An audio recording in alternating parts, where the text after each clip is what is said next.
زندگی یہ نہیں ہے کسی کے لیے، زندگی ہے نبی کی، نبی کے لیے۔ نحمده ونصلي ونسلم على رسوله الكريم، أما بعد، فقد قال الله تعالى في القرآن المجيد والفرقان الحميد: يوم ندعو كل أناس بإمامهم. وقال سيدنا رسول الله صلى الله تعالى عليه وسلم: لو كان الإيمان عند الثريا لناله رجال من أبناء فارس، أو كما قال عليه الصلاة والسلام.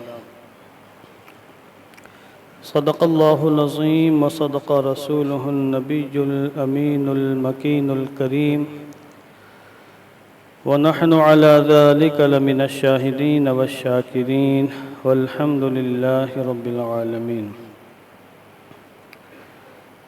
آئیے دل لگا کر انتہائی عقیدت و احترام کے ساتھ اپنی اور ساری کائنات کے مرکز عقیدت حضور رحمت عالم، جان عالم، فخر بنی آدم، سید الانبیاء والمرسلین، رحمت للعالمین، ارواحنا فدا حضور احمد مجتبی محمد مصطفیٰ صلی اللہ علیہ وسلم کی مقدس بارگاہ میں درود و سلام کا ہدیہ محبت پیش فرما لیں۔ اللہم صلی علی سیدنا شفیعنا حبیبنا مولانا محمد وبارک وسلم صلاة و سلاما علیک یا رسول اللہ صلی اللہ تعالی علیہ وسلم۔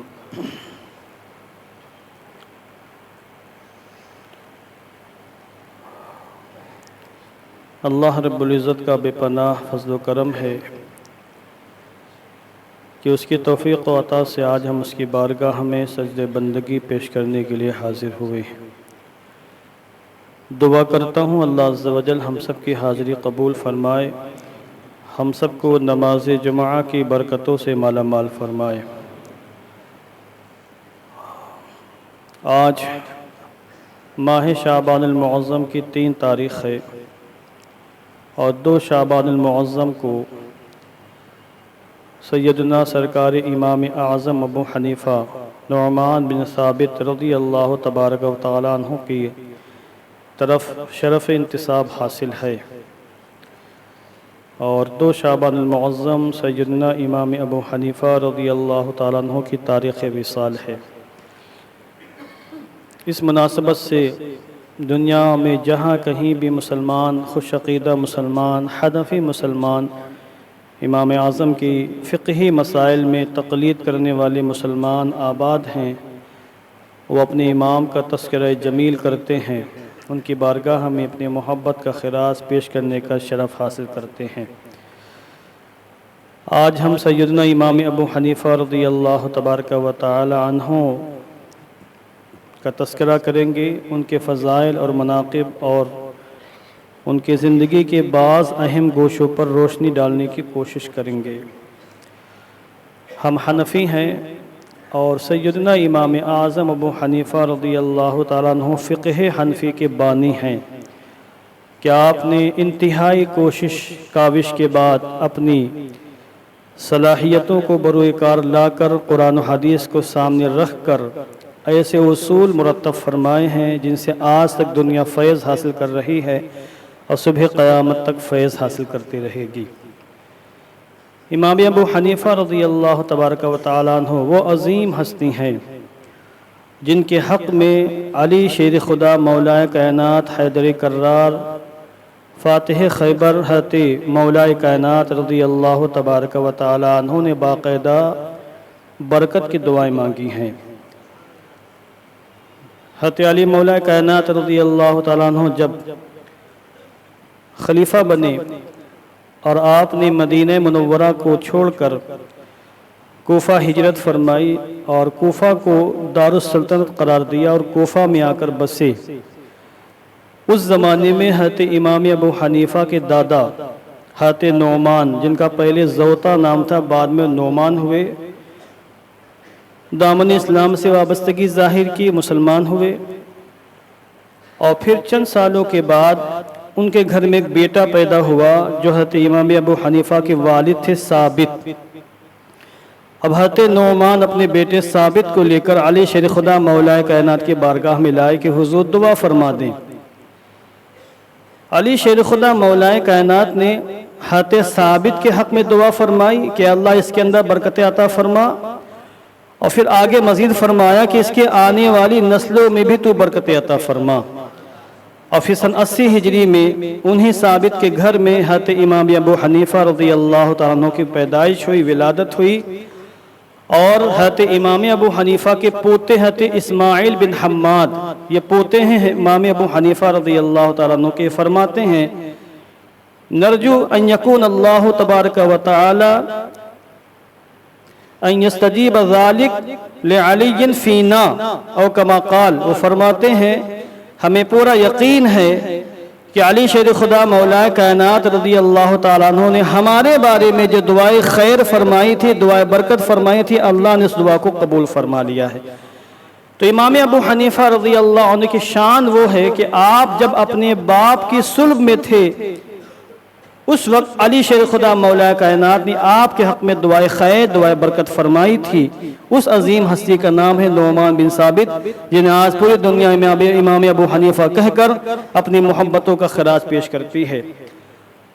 اور صریح روایتیں موجود ہیں، بخاری کے اندر روایت موجود ہے، معجم کبیر وغیرہ کے اندر امام طبرانی نے روایت کیا ہے، اور دیگر کئی کتب احادیث میں باقاعدہ صریح روایت موجود ہے، جس میں یہ ہے کہ حضور رحمت عالم جان عالم صلی اللہ علیہ وسلم نے اپنی امت کو امام ابو حنیفہ کی پیدائش کی باقاعدہ بشارت دی ہے۔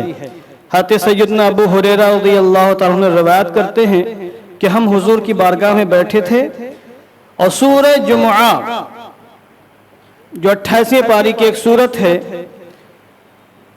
اس کے اندر ایک آیت کریمہ ہے، هو الذی بعث فی الامیین رسولا منہم یتلو علیہم آیاتہ ویزکیہم ویعلمہم الکتاب والحکمہ وإن كانوا من قبل لفی ضلال مبین وآخرین منہم لما یلحقوا بہم۔